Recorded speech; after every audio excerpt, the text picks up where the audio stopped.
Shahriyor aka, klassika fasadlar chizib to'g'risi aka, zerikkandida odam. Mana shu loyiha kelganda rosa xursand bo'lganman-da. Mana bitiribsizlar aka, xudo xolasa loyiha bilan bir chiqibdi. Undan ham xursand bo'ldim aka. O'zingiz nima deysiz loyiha haqida?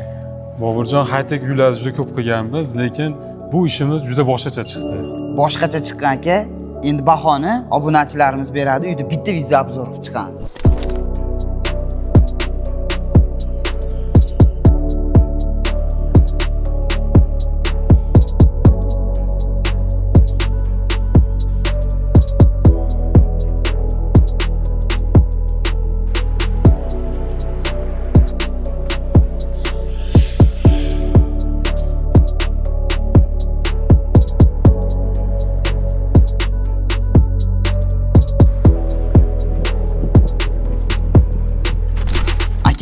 Loyihadan chetga chiqqan holda bitta o'zgarishni sezib qoldim.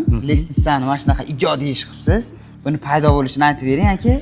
Fasadni high-tech bo'lganligi uchun uyda egasi ijodiy ish xohladi. Shuning uchun shunaqa dekorativ ish qilib berdik.